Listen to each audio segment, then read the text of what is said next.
এ যেন এক রাজকীয় অভ্যর্থনা। আকাশে চলছে F-35 ও F-15 ফাইটার জেটের প্রদর্শনী। সৌদি যুবরাজ মোহাম্মদ বিন সালমানকে হোয়াইট হাউসে স্বাগত জানান মার্কিন প্রেসিডেন্ট ডোনাল্ড ট্রাম্প।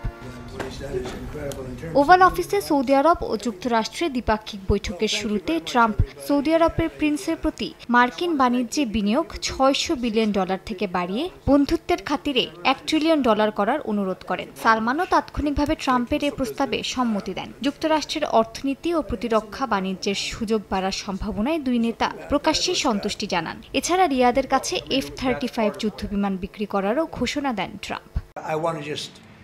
আমি শুধু বলতে চাই, আপনার বন্ধু হতে পেরে আমি কতটা সম্মানিত বোধ করছি। $1 ট্রিলিয়ন সেই বিনিয়োগের জন্য আমি সত্যিই কৃতজ্ঞ। আমি অনেক খুশি হয়েছি। এটি একটি দারুণ সংবাদ। বৈঠকে তেলের দাম কমে ব্যারেল প্রতি প্রায় $60 নেমে আসার পরও সৌদি এই বিনিয়োগ বজায় রাখতে পারবে কিনা সাংবাদিকদের এমন প্রশ্নের জবাবে এমবিএস জানান, যুক্তরাষ্ট্রের এআই চিপ ও কম্পিউটিং শক্তির সঙ্গে সৌদি আরবের চাহিদা মিলিয়ে বড় ধরনের অর্থনৈতিক সম্ভাবনা তৈরি হয়েছে।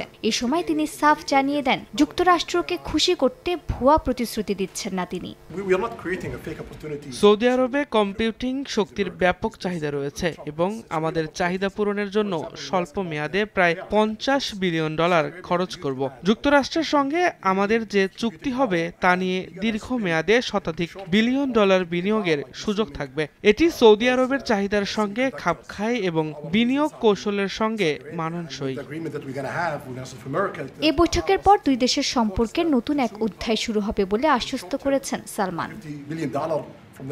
মার্কিন গণমাধ্যম ওয়াল স্ট্রিট জার্নালের সাংবাদিক জামাল খাশোগি হত্যাকাণ্ডকে কেন্দ্র করে উত্তপ্ত প্রশ্ন ওঠে। এ সময় সৌদি যুবরাজের পক্ষ নিয়ে ট্রাম্প দাবি করেন, মোহাম্মদ বিন সালমান এই হত্যাকাণ্ড সম্পর্কে কিছুই জানতেন না, বরং খাশোগিকে অনেকের অপছন্দের ব্যক্তি বলেও উল্লেখ করেন তিনি। এ বিষয়ে এমবিএস জানান, কারো জীবন বিনা কারণে চলে যাওয়া অত্যন্ত বেদনাদায়ক এবং এই হত্যাকাণ্ডকে একটি বড় ভুল হিসেবেও আখ্যা দেন তিনি।